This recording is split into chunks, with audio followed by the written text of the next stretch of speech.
of the Arthur Chung Conference Center, where the 32nd sitting of the 12th Parliament is being had today.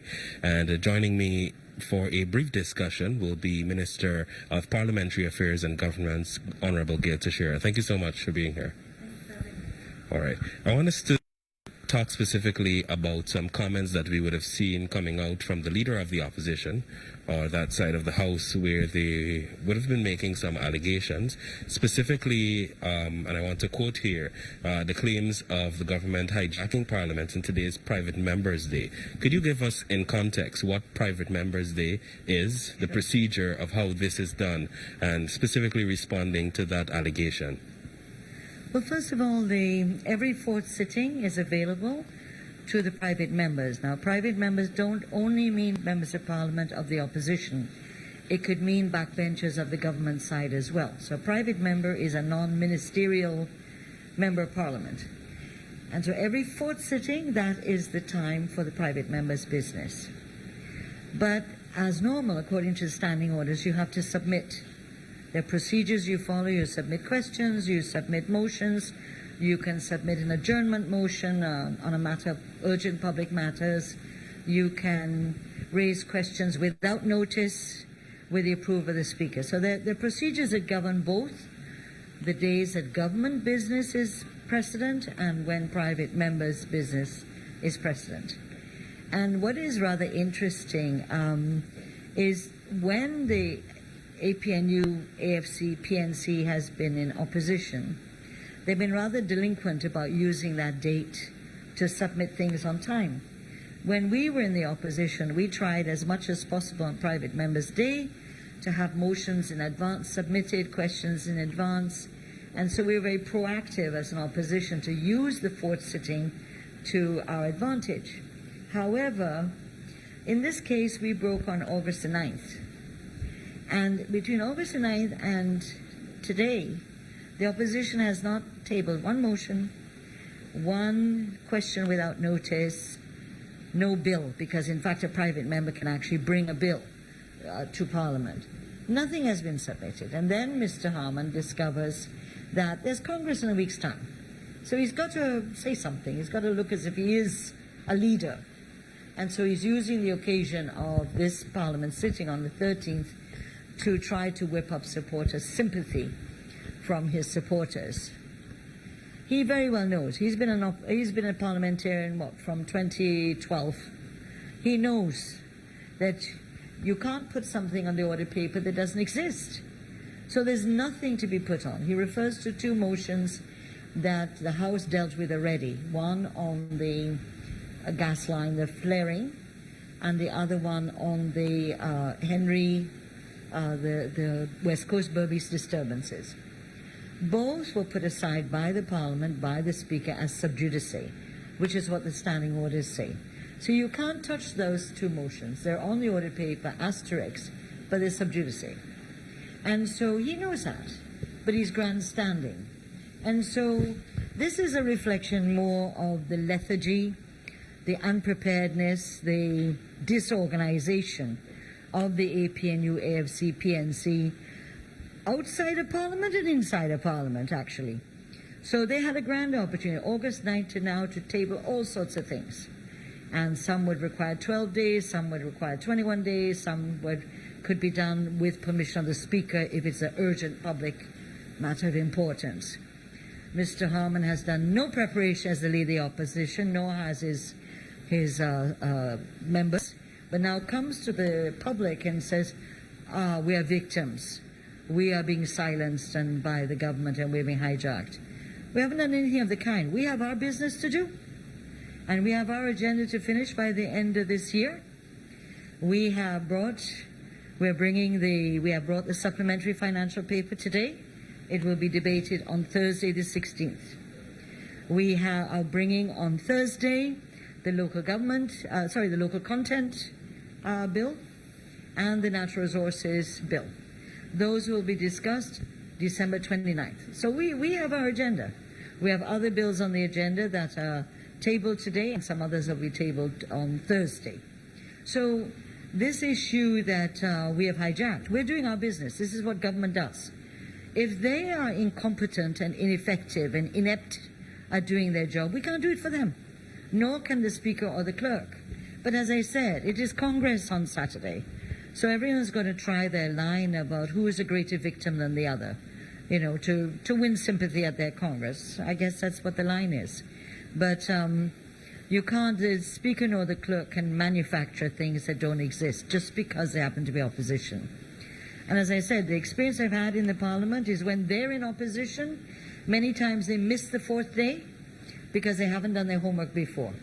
Having been the Chief Whip in the opposition in the last 5 years, when we were in opposition, you had to be prepared. You had to get your work done and submit it in time to make sure when the fourth day came, you had items on the agenda.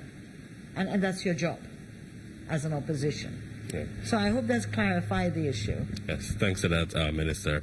I know from what you're alluding to is that the government business must go on, and it Absolutely. will. But I want to specifically point out another aspect that he touched on, where he says that we are all being governed by a dictatorship, and talking about poor governance and poor handling of the economy, and also that mentioning racist nature. Is this coincidental? You mentioned Congress happening on Saturday. Why are these things now coming out? And, you know, what is your response in that regard?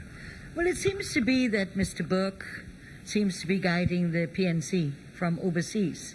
And so the same line the Burkeites are taking, the Duncans are taking, the Nortons are taking, and Harmon is now taking. Race, dictatorship, poor management of the economy.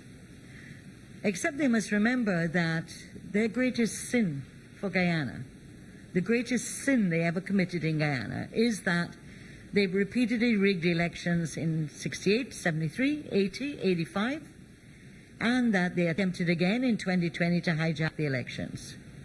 So we are not going to accept Mr. Harmon preaching to us about democracy whatsoever. Over and repeatedly, they are repeat offenders when it comes to trying to steal the vote of the Guyanese people. And they've never apologized, never said mea culpa, we won't do it again. They did it again in 2020, mercilessly and brazenly, and didn't succeed, of course, because of the resilience of our people. So that we're not going to accept Mr. Harmon preaching to us. We have a country to build, a country that went through many, many problems in the 5 years. We're building back our country. We're dealing with COVID, which has ravished many countries in the world and thrown people into great poverty. We have been recognized as one of the countries in the region that is the efforts to do with COVID and the efforts to do with relief for our people is one of the most outstanding ones in the region. And we are doing this not because we want to be number one. We want to make sure that our people can cope with an extraordinarily difficult situation for the whole world, and including us. So in terms of what we've done in terms of relief for the people, I don't understand. You see, the problem with Mr. Harmon, he's not an economist, he's not a political analyst, I'm not sure what he is, but anyway, he is incapable of being able to say the government is mismanaging the economy because of X, Y, and Z. You're doing this because of X, Y, and Z. He's incapable. This is all platitudes and generalities. If you were to ask Mr. Harmon, how is the government mismanaging? He can't say. He can't say also what's wrong with the efforts to help our people out. The household relief, the cash care, the old age pension one-off, for example, the increase in the old age pensions, the removal of the taxes, the housing programs, the relief to the health workers last year and again this year, the increase in the salaries, etc., and the housing programs, the water programs, all these things are going on. They couldn't do that in 5 years, what we've done in 1 year. So Mr. Harmon needs to sit back and find a new line, create a new line of what his attack will be. The issue of dictatorship, we had elections and we have the mandate of the people, and we will do our best to ensure that we do the best for our people and our country. That's our mandate. When the elections again, well, let's see how Mr. Harmon does on Saturday and the rest of them. But we will not allow him to try to distract this Parliament from what it has to do today. And just one comment I should have said earlier. if on the fourth day, I should have said in the beginning, if on the fourth day there is no private member's business, the day automatically goes to government business. So Mr. Harmon, as usual, doesn't do his homework, doesn't do his research, or blithely ignores these things so as to convey a misinformed opinion to the people of our country. Thanks for that, Minister. On the other hand, we're coming down to the end of year. Yes. It's the Christmas season. There is a different air or atmosphere around. Yes. Government has made a lot of or numerous injections into at the household level. Persons are being able Yes. to benefit. So we're seeing a lot of shopping happening. Yeah. In that context, how satisfied are you now looking at where we are in terms on an economic standpoint, where we are now, and perhaps what can you tell us what we can expect for 2022? Well, I think that the President and the Cabinet and particularly Minister of Finance will be the one who will convey all that when we bring budget in January. But this Christmas, there's an energy in the country. You walk around, you see people shopping. So Mr. Harmon can talk all he wants about race and discrimination. Go into the shops, go into the markets. There's all people of all different colors who are there and buying for their children, buying for their households. And the place looks pretty, despite all the rain.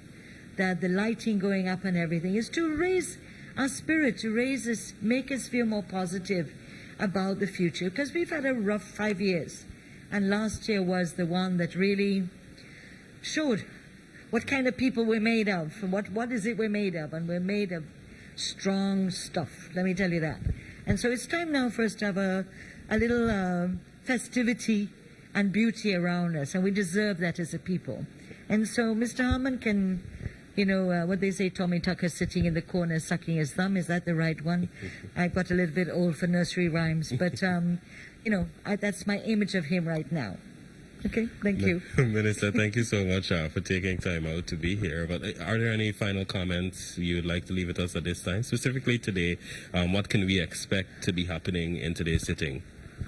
We have 4 bills. None of them are enormous bills, but they are ones that will assist the police in terms of being able to present evidence, to be able to deal with a number of issues. So I think those were those that have been sitting since August 9th waiting to be debated. They're small bills but important.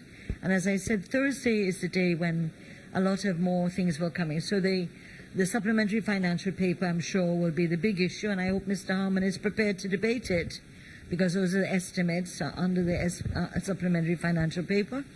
And the important one, the 2 bills that everybody's waiting for, the local content and the natural resources. People have time during the Christmas holidays to study them, because we didn't want to rush it. And then December 29th, we'll have a long session before the year ends. Okay. Right? Thank you so much, Thank Minister. you. And thank you to our listeners and viewers of this program.